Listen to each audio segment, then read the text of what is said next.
Greetings, everyone. Well, it's that time again. Package opening time.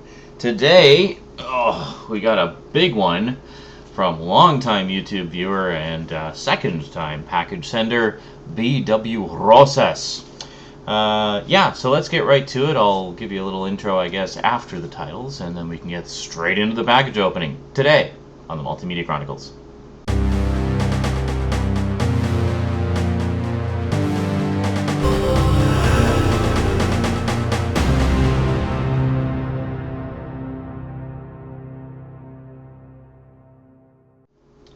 Welcome back.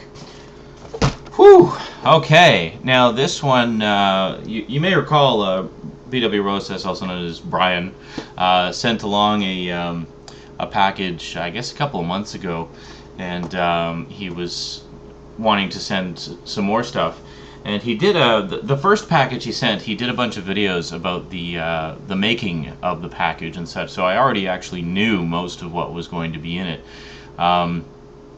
And I mentioned that in the package opening. And I noticed this time he did do a couple of making of videos. You can check him out over on his YouTube channel. But he was very careful not to reveal anything that was in the package. Yes, he even went so far as to tease us because he showed the box, which I'm guessing is inside this box, that he was going to put all the stuff in. And then when he was done, he showed the inside of the box with all the stuff in it. However, all the stuff inside was individually wrapped and numbered. So while we could see there was a bunch of items in there, we had no idea what they were. So, at long last, the time has come to reveal the mystery. I know that he put a lot of work into this one, so I'm definitely looking forward to checking it out. And I'm sure you, Brian, have been eagerly anticipating this package opening video. Yeah, it's a crazy month of package openings. This month. There's a lot going on. Okay, so I see there is a little tag thing here. Let's see if that'll let us open it up. And that worked well. And we'll see what we got from Brian this time. Okay. Oh my goodness. Oh, he actually didn't use the box that he was going to use before. It's a different box. So here we have, as you can see, all individually wrapped items. And I see there is a letter as well. So let's take a look here. Whoa, quite a lengthy letter. Okay, so we'll take a look at that later. And there we go. And let's see here. I see that these are, yes, these are individually numbered. So let's actually get everything out of the box, and then we can arrange them by numbers. And there's another note there.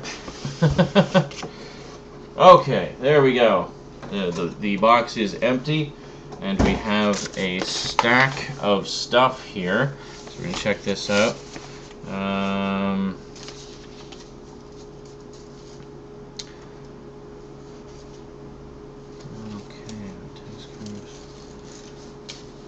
Okay, cool. I was just checking the bit of the note there. I don't think there's any spoilers there, at least not that I saw.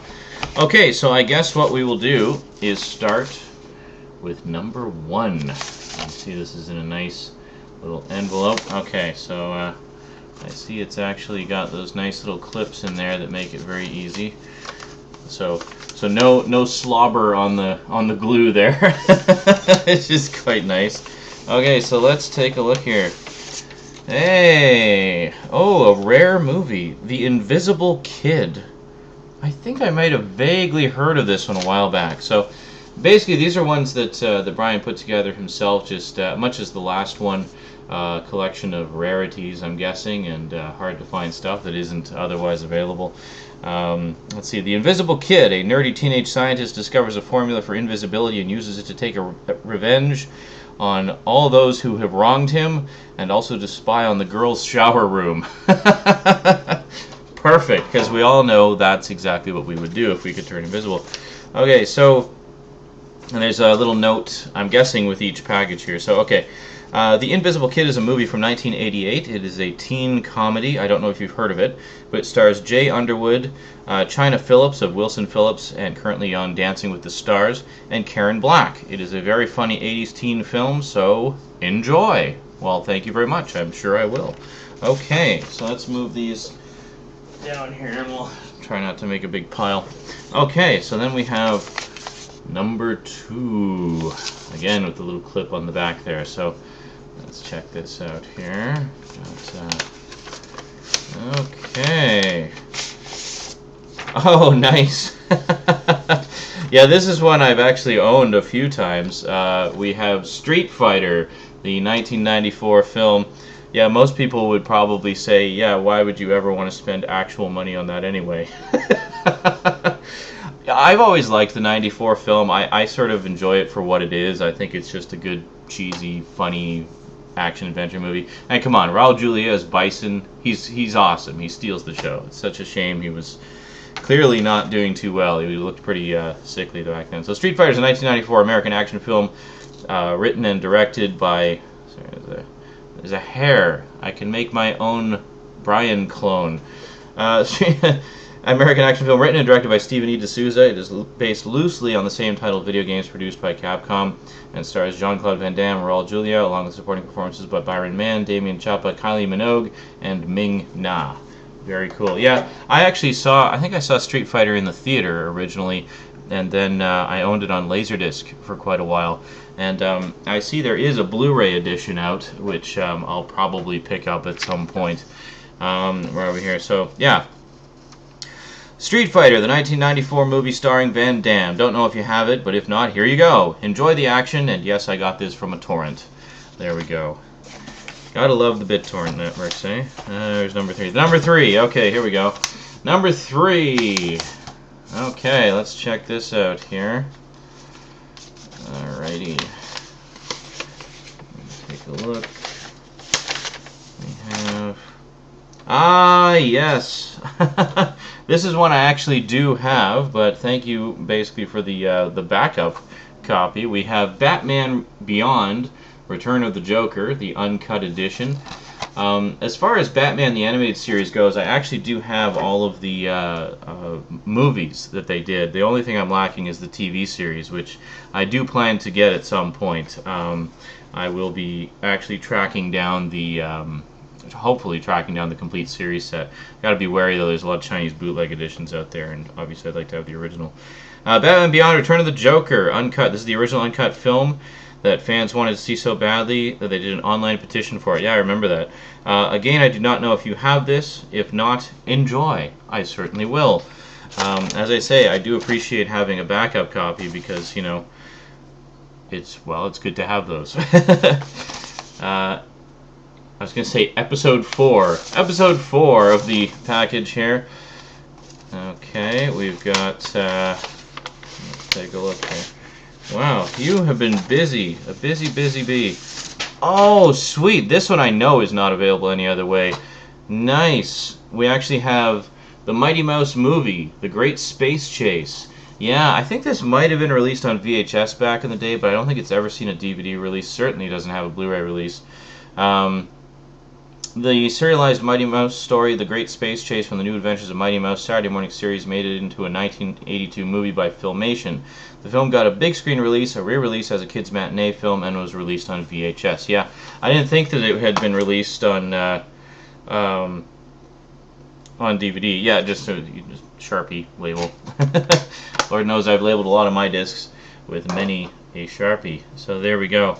Okay, so here we have Mighty Mouse the movie, The Great Space Chase. The film was released in 1981. It combines 8 to 9 11-minute shorts together in one film. Don't know if you've heard of it, but here you go. Sorry for the quality, but it is watchable. And yes, I got this from a torrent. Yeah, I think it's just because it's so rare.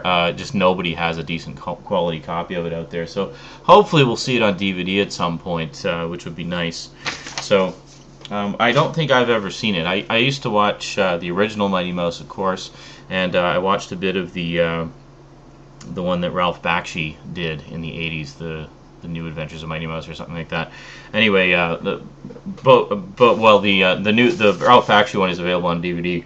and I definitely plan to pick up that set at some point. I don't know.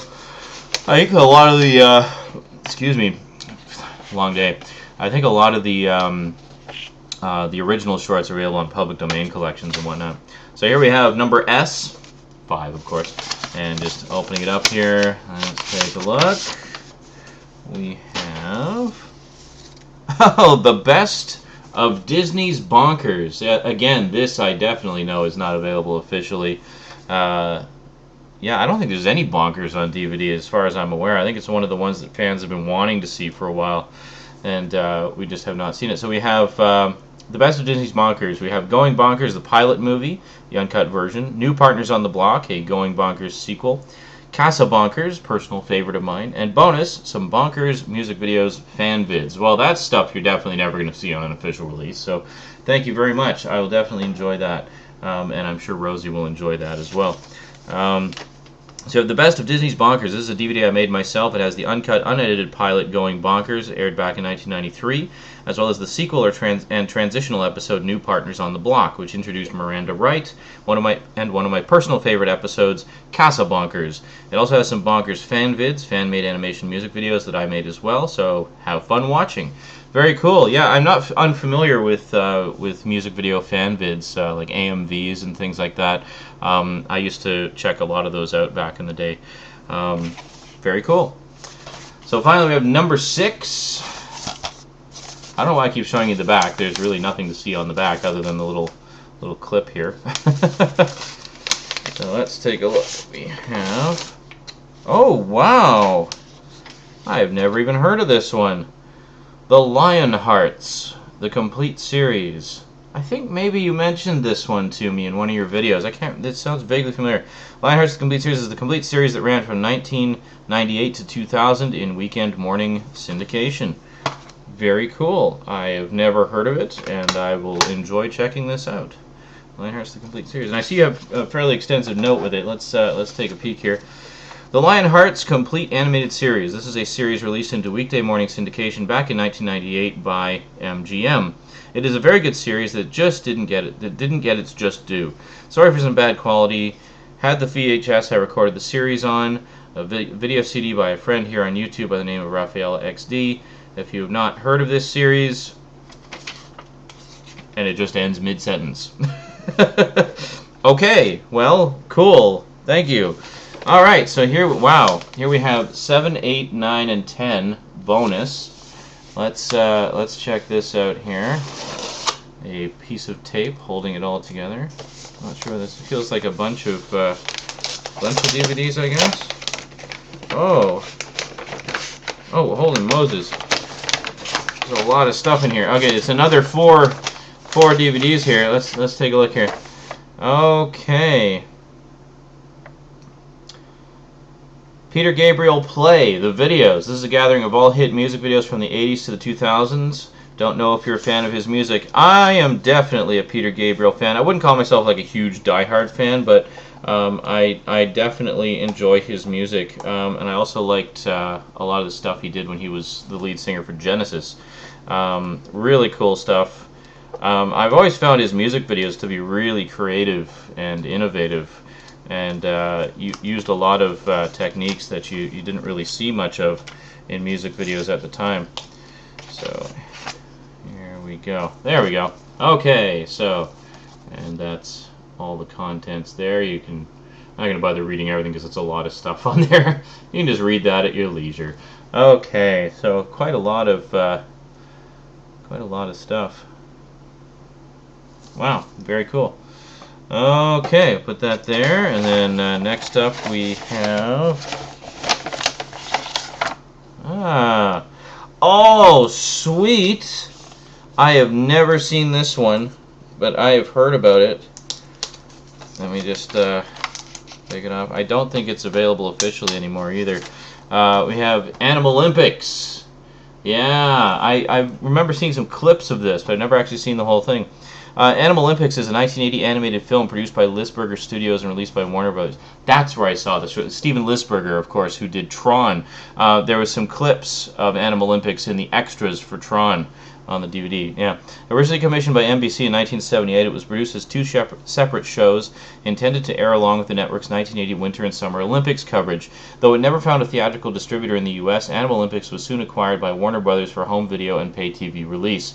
Considering that the film was produced in 1979, several music video-like sequences accompany its soundtrack by 10cc's bassist Graham Goldman, uncommon at the time. Animal Olympics, very cool. Yeah, I'm definitely going to look forward to checking that out.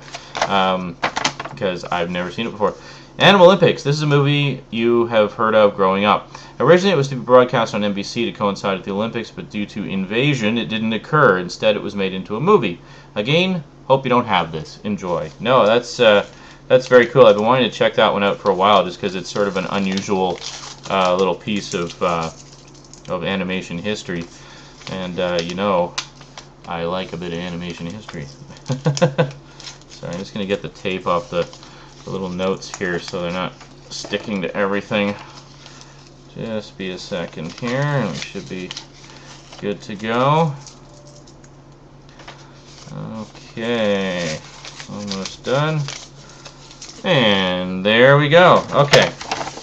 And then we have, feels like two more. Oh, there's a bonus here. Let's hold on a second. Let me see if I can just get the note off here. Something. Trying to be very careful not to destroy everything. Okay, there we go. Just be a second here, folks. Just bear with me. Just trying to get the tape off of everything here. He was very thorough with the tape.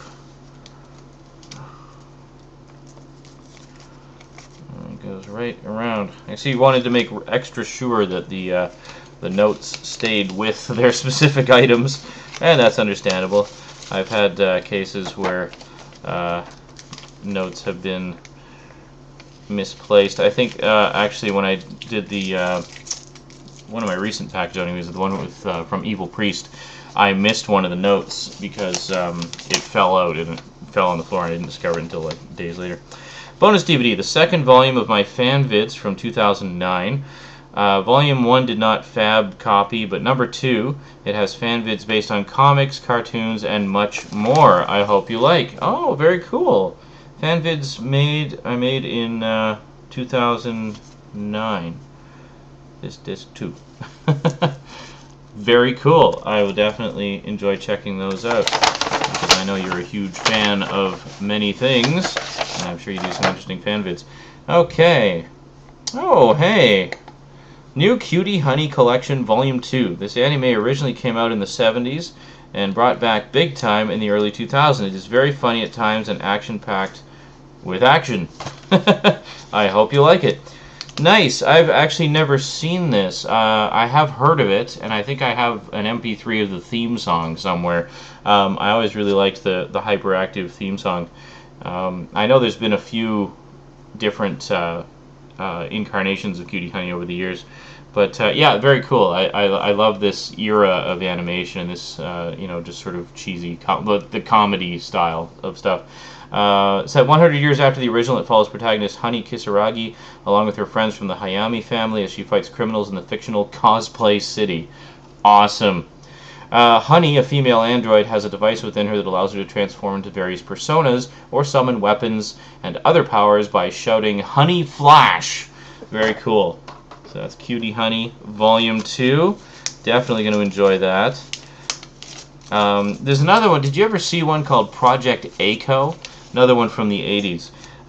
They did like 2 or 3. I think they did 4 total. There was like a couple of. There was like one, or no, it was 5. I don't know.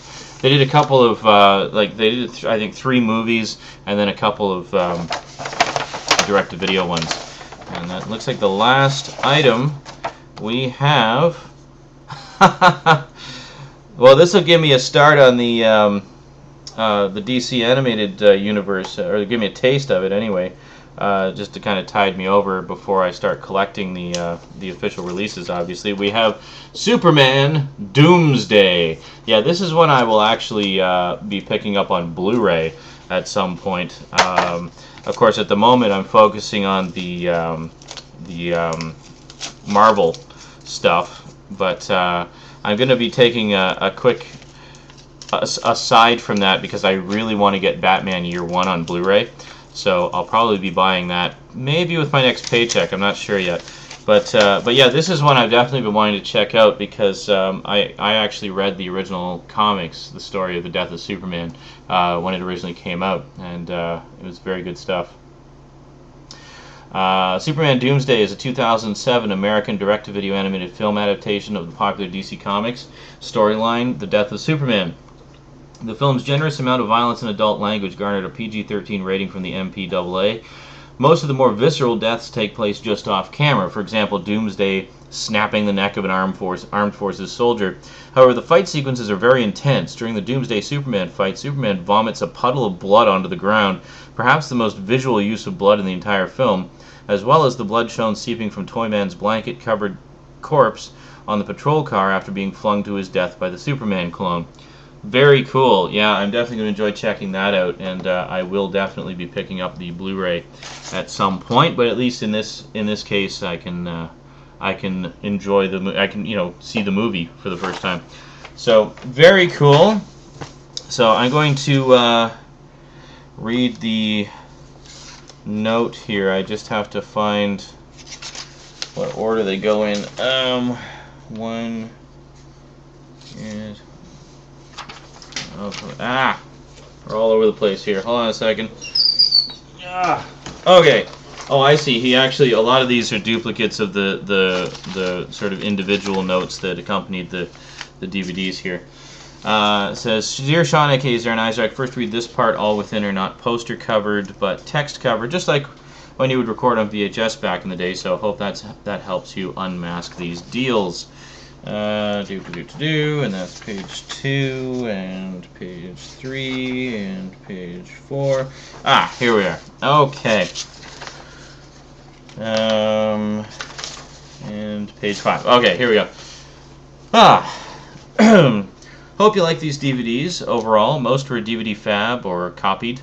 Now, numbers 1 and 4 are from torrents, and numbers 5 and 6 were recorded off TV by me, so I hope you enjoyed overall. I'm also glad you got the Cops series complete. I think Mill Creek is going the 6-hour EP recording route with some of their releases of shows, don't you?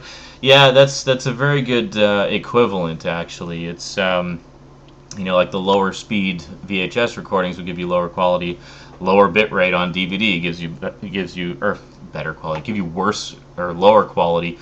But then, of course, the lower bit rate on DVD gives you lower or worse quality as well.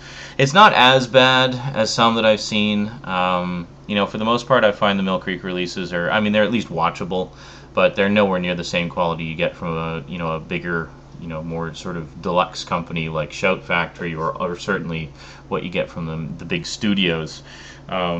Yeah, the only sort of big studio release I can think of that's sort of on the same level would be the early Ninja Turtles releases put out by Lionsgate. But yeah, I'm glad just to have the series complete finally, obviously. So it was nice to finally get those elusive last 20 or so episodes into the collection. By the way, do you think they will try... Oh, who do you think will try to attempt a Blu-ray release of any 80s or 90s cartoons, Mill Creek or Shout Factory? Well, it depends. The problem, as I've discussed in other videos from time to time, I should really do a video just dedicated to the subject. The problem with that is a lot of the old 80s and 90s cartoons don't have film prints anymore. While they were, of course, made on film, all the editing and mastering and final putting together of the episodes is actually done on standard definition videotape. And in a lot of cases, a lot of these shows only exist on those standard definition video masters. There just wasn't a big market for it back then in terms of repeats. They're essentially, a lot of those shows that we love were made based on toys and such, so especially during the 80s. So they weren't sort of seen as something that would need to be preserved. It was sort of seen as disposable television. They had no idea there was going to be this huge fan base that would be clamoring for more stuff. Clamoring for old videos or videos of the old shows and whatnot 20 plus years later. They had no idea, so they didn't keep all those old masters around, and as a result we just don't have them. Obviously if you want to put it on Blu-ray you need to have a source that's going to benefit from high definition. So ideally, you want that, in the case of 80s cartoons, you want it to be a film source. Now, yes, they did find film sources for Transformers and Gem, and I think G.I. Joe as well. But the problem was they were work prints; they weren't complete prints, and they had various problems with them: animation errors and incomplete scenes and incomplete effects and things like that. So while they look better and would certainly look great on Blu-ray, they're not complete. They're not the episodes as they should be. So it's possible, I suppose. I mean, you could take elements, do what they did with Transformers, use as much of the film elements as possible, and then slot in fills from the broadcast tapes to kind of fix it. But then, of course, on Blu-ray, which you can get away with on DVD because it's all standard def. But on Blu-ray, you would really notice the sudden drop in quality whenever they dropped in stuff like that. So I think it would actually be a matter of going in and completing, like re-completing those sequences that are incorrect, or fixing them digitally somehow, which could certainly be done. But it would just be a lot of work, and I don't know that it's going to be something that they'll do. I think it's just, I don't know if the time and expense of doing that would be justified by the number of potential sales, which is unfortunate, but I don't know. I'm going to talk about that in one part of my Transformers reviews at some point, because one of the questions I see a lot is with regards to these, the 80s cartoons in general, but I'll, sort of focus specifically on Transformers in that one, is will these shows ever see Blu-ray releases? And it would be great to see them on Blu-ray, but the sad truth of the matter is high enough quality masters just don't exist for the vast majority of shows from that era. It was an era of cheap post-production, and as a result, we don't have high quality masters anymore, which is why you see shows from like the 60s and 70s getting Blu-ray releases, because they were all done on film back then. And then it like jumps ahead to modern shows, which of course are all filmed either still on film or at least using high def cameras. So sadly, I don't think either of them is going to do Blu-ray releases of 80s shows, because I just don't think the masters are available or in sufficient condition to be able to do them properly, and it's very sad, but that's the reality of it. In closing, I will say that you live in a nice area near a river, from what I saw on Google Maps. Were you looking me up on Google Maps? There's it's an island, so we're surrounded by the ocean, but there's also a lot of little lakes and rivers within the island. So I guess trying to think of what's near. Oh, I think I know what you might be thinking of. It might have looked like a river on Google Maps. That's actually a bike path, like a nature path. It covers a good chunk of the city, actually, and you can walk along. There's a nice view. There's a couple little streams along the way, and I think the path actually ends at a lake where you can go and picnic and stuff, and then at the other end is I think the ocean. So it's pretty cool. It's a nice path. I used to bike along it back when I first moved here, so it's very nice. Anyway, here are some YouTube links to videos that I hope, if you get the time, to video response on. Oh, okay. I will take a look at those after. Have fun, Sean. Brian, a.k.a. bwrosas. Well, that's awesome. There's a lot of viewing there. Thank you very much, Brian. Epic package, as always. And I see that I've been going for almost half an hour. It's gotta love a nice, long, meaty package opening video. Alrighty, well, folks, that is it from me to you for now, and I will talk to you again next time. So until then, thanks for watching, and sayonara.